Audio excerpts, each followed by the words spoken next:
اعوذ باللہ السمیع العلیم من الشیطان الرجیم بسم اللہ الرحمن الرحیم۔ بات چل رہی تھی ایگریمنٹ ٹو سیل کی لیگل ٹیکنیکلٹیز کی، تو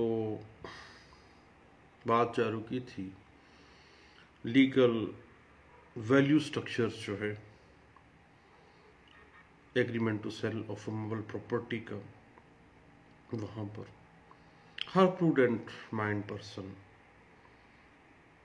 جو معاہدہ کرنے کا اہل ہے وہ ایگریمنٹ ٹو سیل اپنی پراپرٹی کی بابت کر سکتا ہے، کیونکہ آپ کو پتہ ہے کہ پراپرٹی کا رائٹ نہ صرف قانون کے اندر ہے بلکہ constitution of Pakistan 1973 article 23 and 24 جو ہے وہ پراپرٹی کے رائٹ کو سیف گارڈ دے رہا ہے کہ ہر شخص جو ہے وہ پراپرٹی خرید سکتا ہے، اپنے پاس رکھ سکتا ہے اور اس کو ڈسپوز آف اپنی مرضی سے کر سکتا ہے۔ اب جب ڈسپوز آف کرنا ہے اس نے اپنی پراپرٹی کو، تو کم از کم وہ کانٹریکٹ ایکٹ کے اعتبار سے کانٹریکٹ کرنے کی لیگل پوزیشن میں ہو۔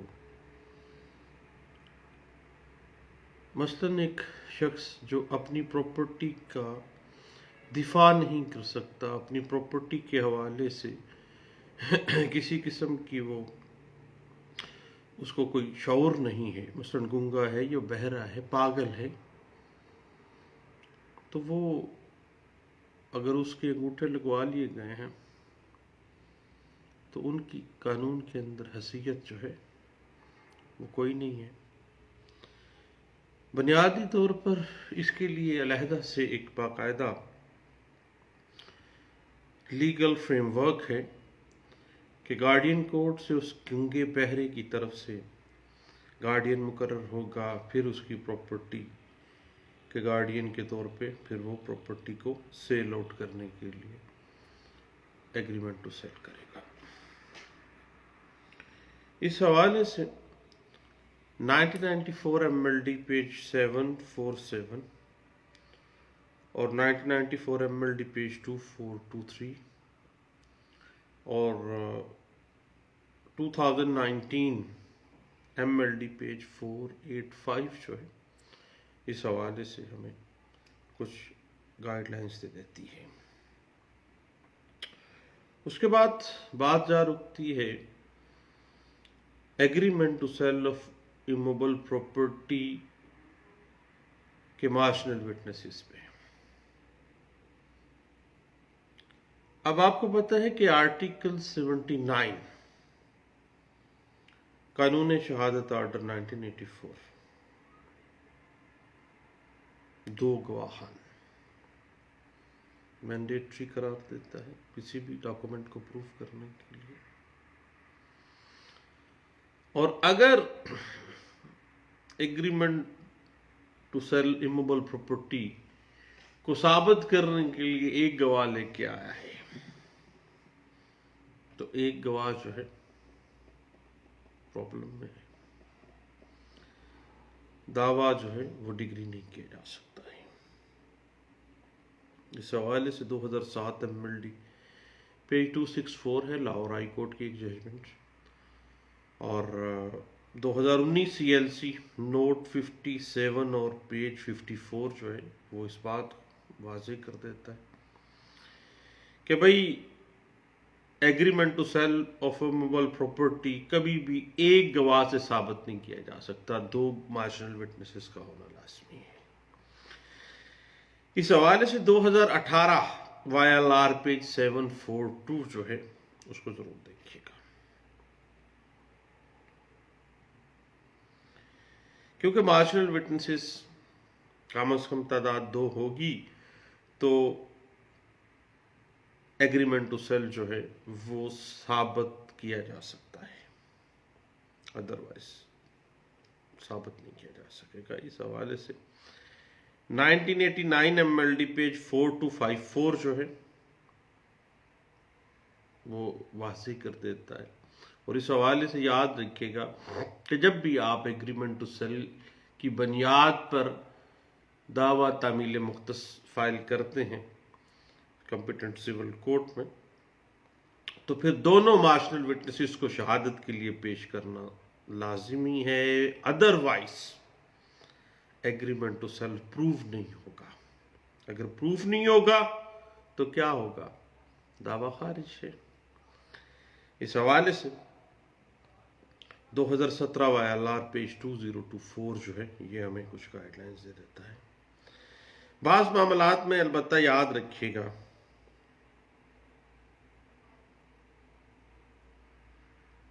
کہ اگر ایگریمنٹ ٹو سیل کو ایڈمٹ کر لیا جائے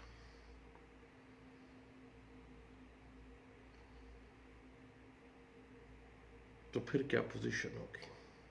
کیونکہ معاملہ تو یہ ہے کہ اگر ایگریمنٹ ٹو سیل پر دو مارشنل وٹنسز نہیں ہیں تو یہ بطور ان ایڈمیزیبل ایویڈنس کی کیٹیگری میں فال کرے گا،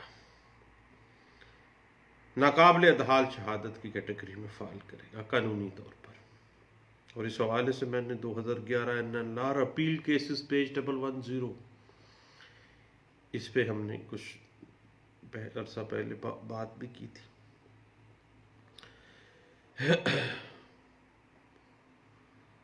اور پھر صورتحال یہ بھی آ جاتی ہے کہ مارشنل وٹنسز کے ذریعے اگر شہادتیں کروا کے اس کو ثابت کیا جاتا ہے تو پھر تو ثابت ہوگا، ادروائز پھر ایگریمنٹ ٹو سیل جو ہے وہ پروف نہیں ہوتا ہے.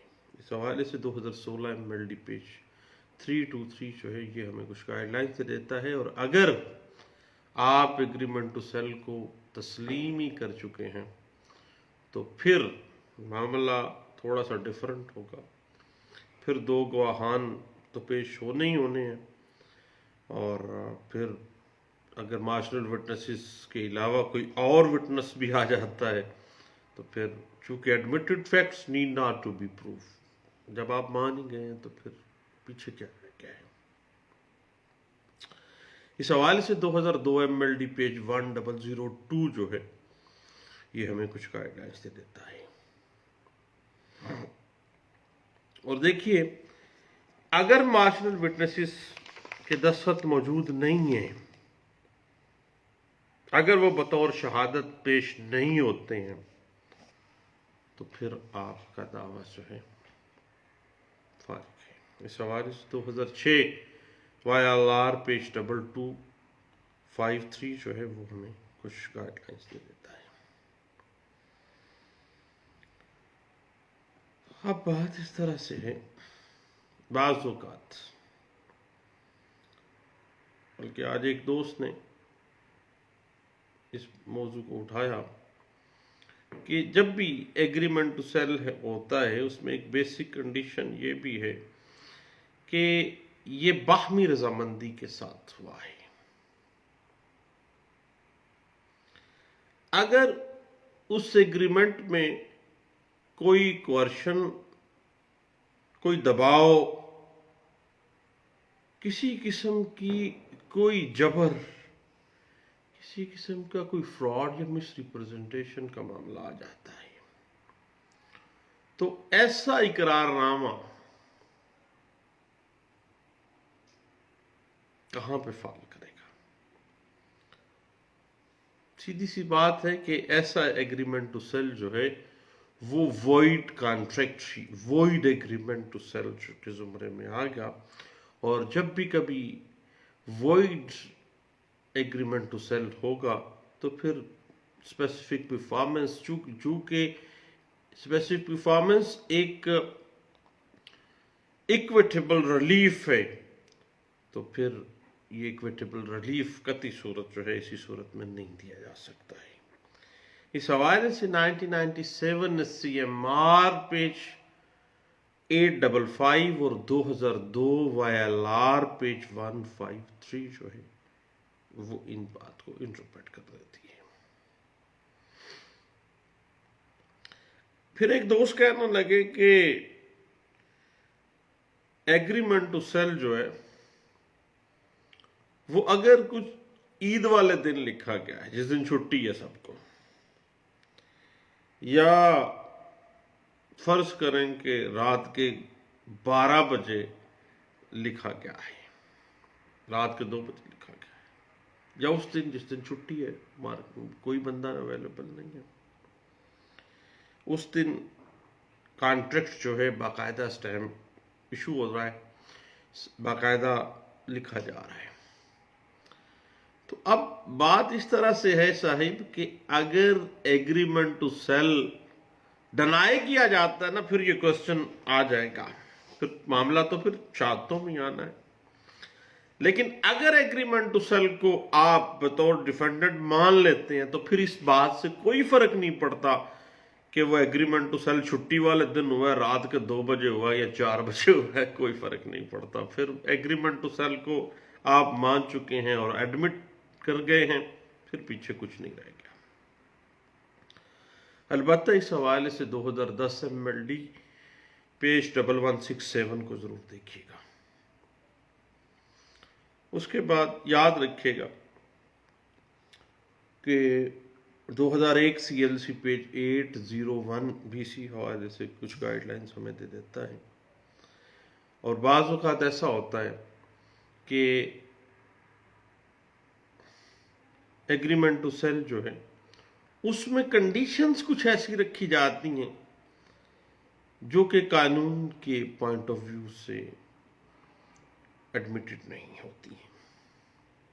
مثلا نہ ہی فرض کریں پراپرٹی کی سیل تو کی جا رہی ہے لیکن کنسیڈریشن کا کہیں ذکر ہی نہیں ہے، نہ ایڈوانس دیا جا رہا ہے ایگریمنٹ ٹو سیل کے لیے، نہ اس کا کوئی وعدہ وعید کیا جا رہا ہے. تو کیا ایسا ایگریمنٹ ٹو سیل ویلڈ ہے؟ نہیں، بالکل ویلڈ نہیں ہوگا، کیونکہ without consideration agreement to sell نہیں ہو سکتا ہے. اس حوالے سے 2006 NLR سیول ڈائجسٹ پیج 433 اور 2016 YLR پیج 143 نوٹ 203 اس حوالے سے ہمیں کچھ گائیڈ لائنز دے دیتا ہے. پھر صاحب ایک بات پچھلے دنوں ہم نے دیکھی، اسی حوالے سے بیسک ایک بڑی لینڈ مارک ججمنٹ ہے 60s کی، PLD 1963 Karachi high court page 32. اس میں تمام سرکمسٹانسز جو ہے void agreement to sell of immovable property کے ان کو بڑے اچھے انداز سے واضح کیا گیا تھا. حتیٰ کہ پچھلے دنوں ہم نے ایک معاملہ دیکھا کہ ایک پنچایتی فیصلے کے اندر ایگریمنٹ ٹو سیل لکھوایا گیا. اب جو پنچایتی فیصلہ تھا وہی بنیادی طور پر غیر قانونی تھا. جو پنچایت کانسٹیٹیوٹ کی گئی ایلڈرز آف ویلش نے کی وہ بذات خود جبر اور دھونس اور دھاندلی پہ کی طرف اشارہ کر رہی تھی.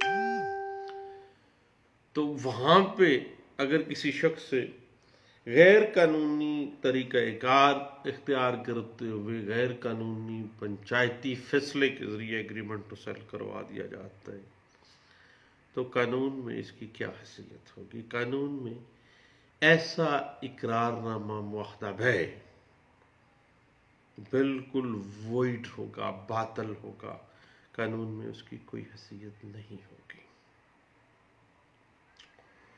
اس حوالے سے ہم نے PLD 1972 Karachi high court page 226 اور 2019 CLC پیج 1096 میں اس بات کو جو ہے ہم نے دیکھا کہ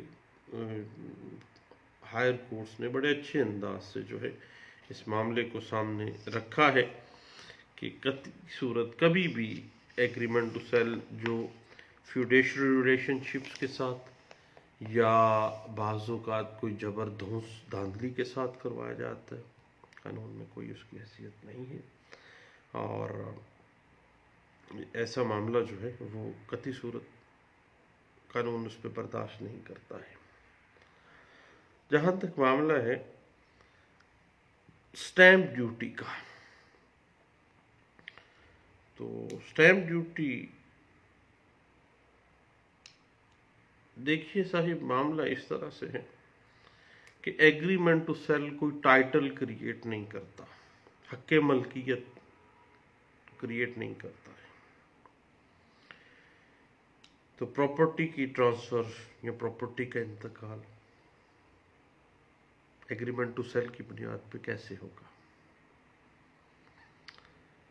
اس پہ ہم نے کچھ عرصہ پہلے بھی ہم نے بات کی ہے، کل بھی کچھ ہم نے اس پہ باتیں کی ہیں۔ تو بات اس طرح سے ہے کہ جب کبھی بھی agreement to sell under question ہوگا کسی بھی کورٹ کے اندر، تو ایگریمنٹ ٹو سیل کے جو کنٹینٹس ہیں، جو conditions between the parties decide کی گئی ہیں، ان کو مد نظر رکھتے ہوئے ہی عدالت کو فیصلہ کرنا ہے۔ کیا کنڈیشنز تھی، کیا اماؤنٹ دی گئی، کس طرح سے زر ثمن کتنا دیا گیا تھا، ایڈوانس میں کتنا تھا، باقی کتنا رہتا ہے، وہ عدالت میں جمع ہو چکا ہے، تاکہ پارٹ پرفارم کرنا اپنے اینڈ پہ ممکن ہے کیا نہیں ہے۔ اس حوالے سے P L D 2019 Lahore high court page 346 جو ہے یہ ہمیں کچھ گائیڈ لائنز دے دیتی ہے۔ اب بات اس طرح سے ہے کہ جب آپ agreement to sell stamp paper پہ دیتے ہیں، سٹیمپ ڈیوٹی اس پہ لگاتے ہیں، تو بنیادی طور پر جو وزارت خزانہ نے آپ کے صوبہ کے اندر جو فیس مقرر کی ہے اس کے مطابق ہی سٹیمپ ڈیوٹی جو ہے وہ پے کرنی پڑے گی، اور سٹیمپ ڈیوٹی جو ہوتی ہے وہ ہمیشہ بائر جو ہے، خریدار جو ہے وہ برداشت کرتا ہے۔ اور یہ بات اس طرح سے ہے کہ اگر ایگریمنٹ ٹو سیل کی جو فی ہے،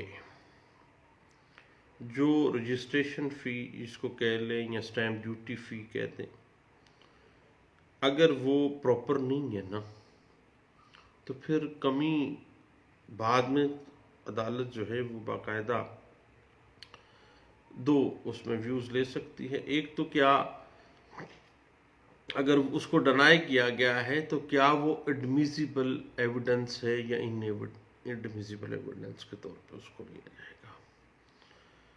موسٹلی اگر ڈنائی بھی کیا جا رہا ہے تو پھر اس کو ان ایڈمیسیبل ایویڈنس کے طور پر جو ہے دیا جاتا ہے، اور عدالت جو ہے وہ اس کو فورفیٹ بھی کر سکتی ہے، ضبط بھی کر سکتی ہے۔ اس حوالے سے 2009 ایم ایل ڈی پیج 1314 جو ہے وہ بڑے اچھے انداز سے اس بات کو انٹرپریٹ کر دیتی ہے۔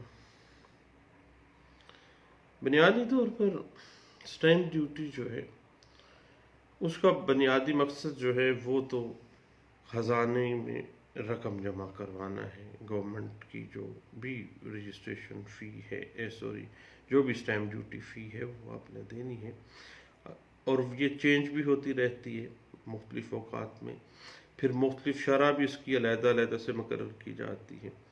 البتہ جو بھی قانونی اعتبار سے اس کو سیٹل کیا گیا ہے وہ ادا کرنی پڑے گی۔ بعض اوقات ہم لوگ کیا کرتے ہیں کہ کم ویلیو کے مطابق سٹیمپ پیپر پھر بعد میں آ کے پھڈا بن جاتا ہے، جب اسپیسیفک پرفارمنس کے دعویٰ جات ہوتے ہیں، پتہ چلتا ہے کہ 1200 روپے کا سٹیمپ پیپر نکلوایا گیا اور پراپرٹی کی ویلیو اس وقت شو کی گئی تھی 2,40,000، جبکہ پراپرٹی 2 کروڑ روپے کی خریدی، 2 کروڑ کی پراپرٹی خریدی، سرکار کو بتایا 2,40,000 روپے میں خریدی ہے، اور 1200 روپے کا اسٹیمپ ڈیوٹی ادا کر دی ہے. تو پھٹا تو بعد میں پڑنا ہے جب اسپیسیفک پرفارمنس کے لیے آپ نے جانا ہے اور اگلی پارٹی آپ کے ایگریمنٹ ٹو سیل کو ٹوٹلی نگیٹ کر رہی ہوگی کہ نہ جی یہ سب فیک ہے، یا ہم نے کوئی ایگریمنٹ نہیں کیا، ہم نے کوئی پھر پرابلم میں آ جائیں گے. آپ کہیں گے 2 کروڑ میں خریدا ہے اور وہاں پہ جو اسٹیمپ ڈیوٹی دی وہ 2,40,000 روپے کے حساب سے آپ نے خریدا ہوا ہے. تو ایک بڑی اہم کنفیوژن ہے اس حوالے سے. البتہ میں آپ کو 2017 CLC نوٹ 49 جو ہے اس پہ بڑے اچھے انداز سے اس بات کو انٹرپریٹ کیا گیا تھا. اور البتہ تھوڑا سا یہ کنفیوژن آ جاتی ہے کہ agreement to sell immovable property پر اسٹیمپ ڈیوٹی کس حساب سے ہوگی. یاد رکھیے گا اس حساب سے ادا ہوگی جس دن وہ ایگریمنٹ ٹو سیل لکھا جا رہا ہے، جس دن وہ ایگریمنٹ ہونے جا رہا ہے، جس دن وہ ایگریمنٹ ٹو سیل جو ہے وہ تیار ہوا، باقاعدہ اس کو فائنلائز کیا گیا گورنمنٹ کی طرف سے، باقاعدہ جو اسٹیمپ ڈیوٹی آپ نے ادا کی اور پھر آپ اس پہ کاربند ہو گئے. یعنی وہ ڈیٹ کی اسٹیمپ ڈیوٹی جس ڈیٹ کو ایگریمنٹ ٹو سیل ہوا تھا. اس حوالے سے یاد رکھیے گا کہ بعض اوقات ہم لوگ ایگریمنٹ ٹو سیل کو بڑا لائٹلی لے لیتے ہیں اور